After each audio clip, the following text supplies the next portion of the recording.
Hi everybody, and welcome to one more video about talking about Jessica Jones, episode 3, right? Yep. 3.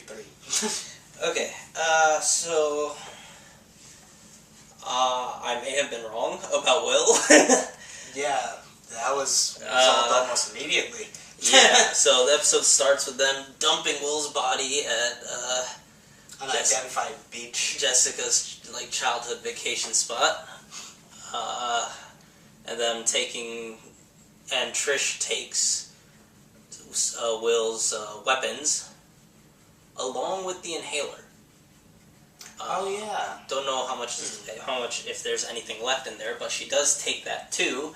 So it might be again like what happened in the last season, where she takes his drugs for a bit, gets pumped up. It's basically just a lot. This one's just more investigating. Yeah. There's a wrinkle. The super, aside from not just disliking cops and hating Jessica, wants to evict her, and the landlord seems to be on his side. Which, after a little investigating, Jess seems to believe that, well, with enough evidence that the super is making a fake passport for the landlord's love interest. So, but there's no full proof, so that's there. And then there's more interacting with IGH. She tries a little hypnotherapy on Jess, and that semi-works, actually. And then they find a name. They go to investigate the doctor's name, find a dead body in the incinerator, but somebody else claims to be her, shows up for a meet, and throws Jessica around the bar for a bit. So, and then at the end she escapes by climbing a building. Well, I assume she kind of jumped it the same way Jessica could. Yeah, but so the point is there's somebody else with powers as well, and that is from IGH. Was there any other big... we find out what's wrong with Hogarth. Wasn't cancer. I mean, it was might as well. It's Similar, yeah. She has ALS, and the partners are trying to buy her out. She goes to Jessica for some help to find some dirt so that she can stay in the business. Foggy shows up from Daredevil. Nelson and Murdoch shows up just to get shat on by Hogarth for giving a damn.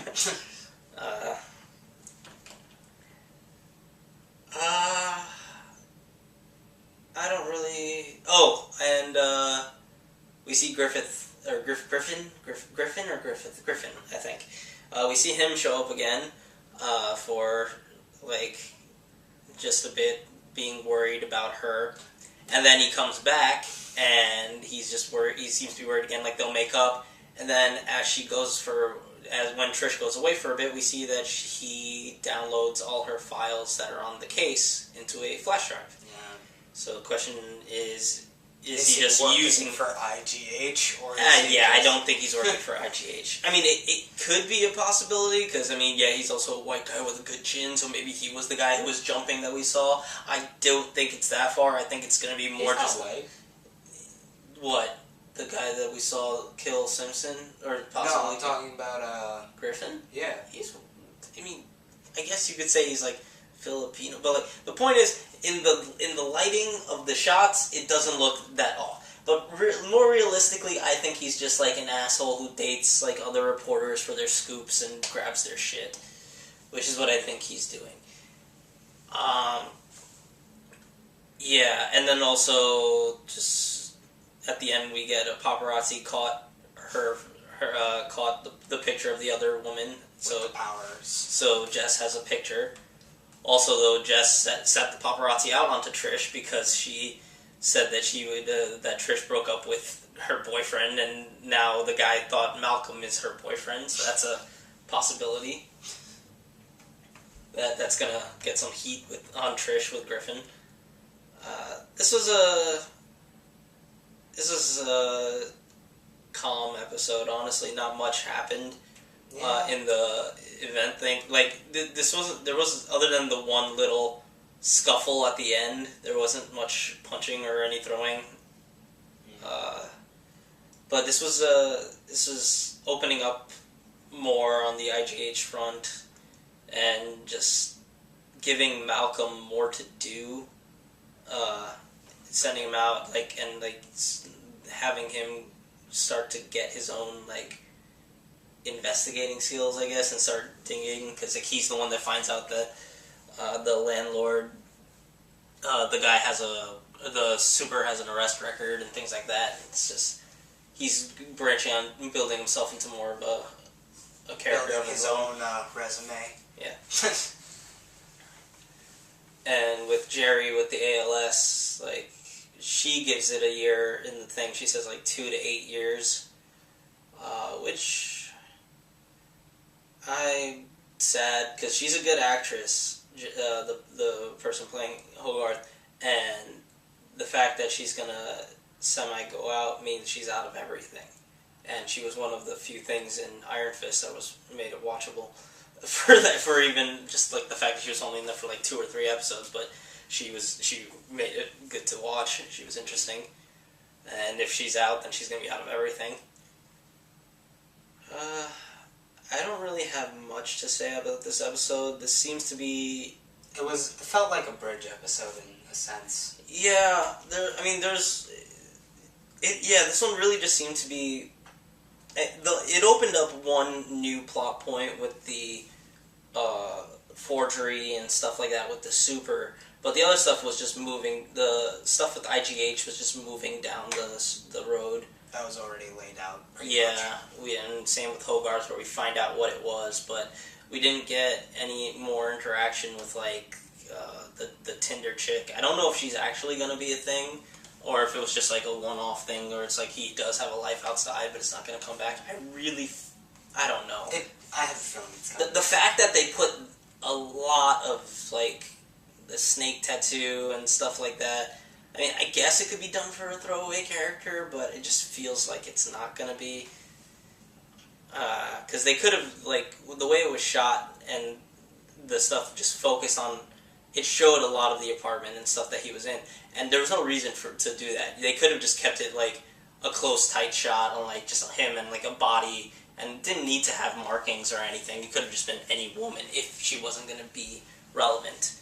So, but again, it could just be a red herring and just could be anything. But yeah, so it wasn't a bad episode. You might have been bored.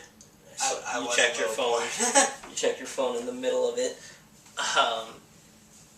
Yeah, so just a solid moving forward episode. This was.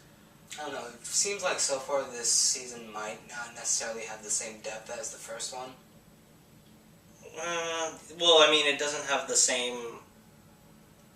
It doesn't have the same linchpin of a plot point. Yeah. Because the other one had a very clear linchpin with Kilgrave and emotional abuse. This one seems to be all about IGH. And that's just random origin backstory with obviously shady, industrial science experiment facility. Kind of similar. It would be the way it's going. It's similar to if the Luke Cage series was only about how he got his powers, and not all the stuff with Cottonmouth and the other one. And Rattles, Copperhead. That was his name.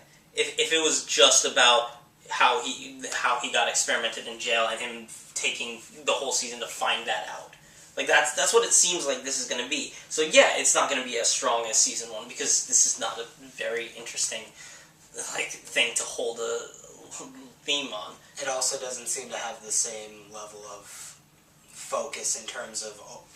All the different plots seem to be going in different directions, so it's not as focused. Well, I mean, I'm fine with, again, because, I said, you know what, I said before that I was happy to be wrong and that this was getting exciting, and I will still say it's more interesting than I thought it would be in the original sense, but at the same time, it's still not that amazing. So the fact that the other things are going in other directions is I think a plus, because this direction is a bad direction. So Fair. it's like if the main plot is going like south, but you need to go north. So if the other plots are going in any other direction, that's better. closer to north than the main plot. You know. So yeah, it was a fine episode. Just we gotta see where it goes. Yep. All right. So yeah, we'll do that. See you next episode. Yep. Bye.